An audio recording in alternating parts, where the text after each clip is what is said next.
안녕하세요. 민주당과 대한민국 정치를 전달하는 MTV 방송반 한 주의 시작과 끝을 책임지는 월요일과 금요일의 당번 최지효입니다. 3월 17일 월요일 당번 알림장 시작하겠습니다. 학교 알림장처럼 꼭 알아야 할 뉴스만 콕 집어 정리해드리는 시간, 오늘의 뉴스 요약해드립니다. 당번 알림장. 오늘은 꼭 알아야 할 4가지 뉴스를 정리했습니다.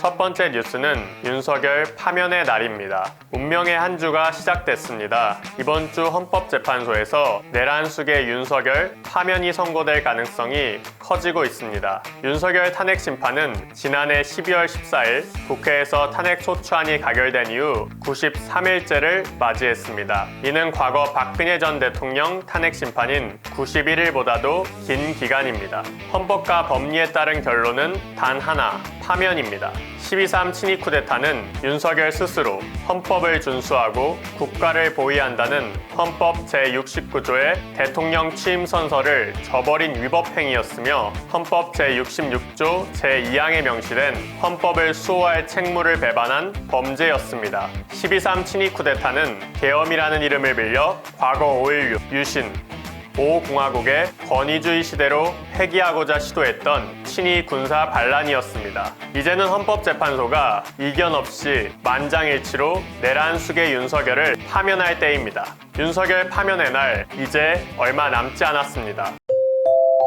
두 번째 뉴스는 헌재 심판, 승복이 선택의 문제인가입니다. 헌법재판소의 판결에 승복하는 것은 당연한 일입니다. 국민의힘은 마치 판결에 승복하는 것이 대단한 결단인 양 이야기하고 있습니다. 우리는 묻지 않을 수 없습니다. 승복이 선택입니까? 헌법재판소의 판결은 법치주의 국가에서 당연히 존중되어야 하는 것입니다. 이재명 대표도 이미 지난 10일 헌재 판결에 승복하는 것이 당연하다고 밝혔습니다. 국민의힘이 이제야 승복하겠다고 떠들고 있지만 그동안 보인 행태는 어떻습니까? 법원의 판결을 부정하고 헌법재판관을 향한 도넘은 비방과 가짜뉴스를 유포하며 재판부를 향한 협박과 폭동을 조장한 행태를 보이지 않았습니까? 폭력과 불복을 조장해온 것이 바로 국민의힘입니다. 그러던 사람들이 이제 와서 헌재 판결에 승복하겠다고 선언합니다. 정작 승복을 강요해야 할 대상은 따로 있습니다. 내란을 조장하는 윤석열과 극우 지지층입니다.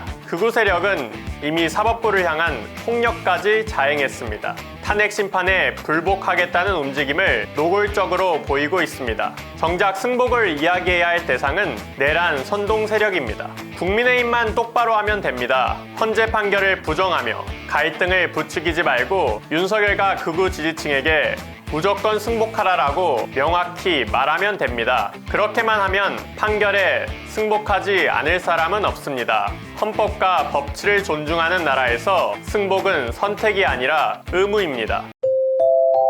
세 번째 뉴스는 셀프 디스 권성동입니다. 이복형 금융감독원장이 이사의 충실 의무를 주주까지 확대하는 내용을 담은 상법 개정안에 대해 거부권을 행사하면 안 된다고 강하게 주장했습니다. 그러자 권성동 국민의힘 원내대표는 검사 때 자기가 하고 싶은 대로 하던 습관이 나오는 것 같아서 안타깝다라고 말했습니다. 그런데 이 말을 한 권성동 원내대표 또한 검사 출신입니다. 내란을 저지른 내란 숙의 윤석열도 검사 출신, 지금 국민의힘을 이끄는 권영세 비대위원장도 검사 출신입니다.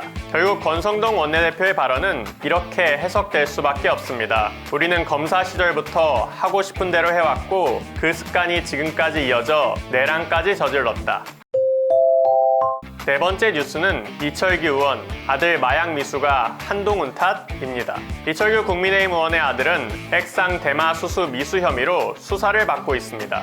그런데 이철규 의원이 내놓은 말들이 더 놀랍습니다. 배우가 있다. 그 배우가 한동훈 팬덤인 한딸. 이제는 자기 아들 마약 사건도 정치 공작이라 우기겠다는 건가요? 그런데 이철규 의원, 한동훈 전 대표가 비대위원장이 되자 새 인물에게 길을 열어줘야 한다라며 인재위원장직까지 던졌었던 인물입니다. 그랬던 사람이 이제는 자기 아들 마약 미수 사건마저 한동훈 탓으로 돌리다니 참으로 한심합니다. 국민의힘 내부 권력 다툼이야 어제 오늘 일이 아니지만 자기 자식 일까지 정치 공방으로 활용하는 이 모습은 실로 과간입니다. 다음은 팩트체크, 가짜뉴스 때려잡기, 잡았다 요놈 시간입니다. 헌법재판소를 둘러싼 가짜뉴스가 쏟아지고 있습니다. 헌법재판관 개인을 향한 허위사실 유포부터 탄핵 선고일을 둘러싼 가짜뉴스까지 거짓 정보가 난무하는 상황입니다. 이런 가운데 문영배 헌법재판관이 북한과 내통했다는 극우 진영의 주장이 나왔습니다. 2007년 남북 정상회담 당시 사진을 근거로 문영배 헌법재판관이 북한과 내통한 간첩이라며 몰아세운 것입니다. 하지만 그 사진 속 인물은 문영배 재판관이 아니었습니다. 누구였을까요? 실제 인물은 국민의힘 김근식 서울 송파병 당협위원장, 그러니까 극우 세력이 간첩으로 몬 사람이 사실은 국민의힘 인사였던 것입니다. 거짓은 결국 드러납니다. 극우 세력, 이번에도 조작을 시도하다 부메랑을 맞았습니다. 다음으로 쓸데없이 떠든 사람을 뽑는 오늘의 떠든 사람, 바로 오세훈 서울시장입니다. 왜 나는 조그마한 일에만 분개하는가? 저 왕궁 대신에, 왕궁의 음탕 대신에. 김수영 시인의 시 어느 날 고궁을 나오면서의 한 구절이 떠오릅니다. 경복궁 앞, 대한민국의 헌정 질서를 지키기 위해 시민들이 평화적으로 탄핵을 요구하고 있습니다. 그 옆 단식 농성 천막, 추운 날씨에도 단식을 이어가며 서로를 위로하는 사람들이 있습니다. 그런데 오세훈 서울시장은 이들에게 불법 점거라며 변상금을 부과하겠다고 나섰습니다.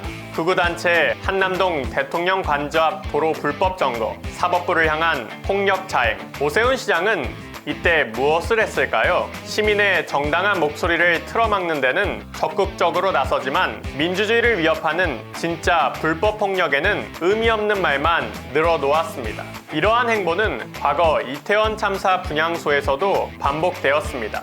유가족들이 설치한 분향소를 불법 시설물로 규정하고 2,900만 원의 변상금을 부과했습니다. 이것이 서울 시민을 위한 행정입니까? 아니면 특정한 정치적 입장만을 대변하는 것입니까? 왜 작은 일에만 분개하는가? 오세훈 시장 스스로 정말 분개해야 할 것은 무엇인지 곰곰이 생각해 보아야 할 때입니다.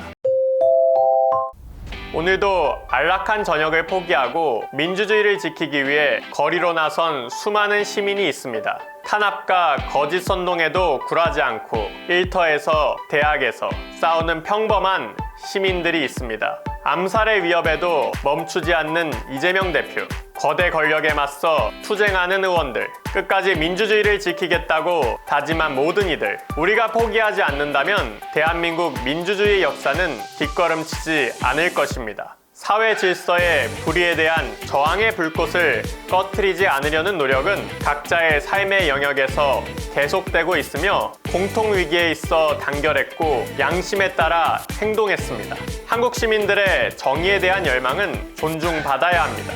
거리로 나서는 시민 한 명 한 명이 이 시대의 유관순입니다. 우리의 투쟁이 민주주의를 지탱하는 힘입니다. 내란은 진압되고 진실은 드러나며 민주주의는 반드시 승리할 것입니다. 민주당 MTV 방송반 뉴스 브리핑, 오늘은 여기서 인사드리겠습니다. 끝까지 민주주의를 지켜나가는 여러분과 함께하겠습니다. 저는 금요일에 다시 찾아뵙겠습니다. 감사합니다.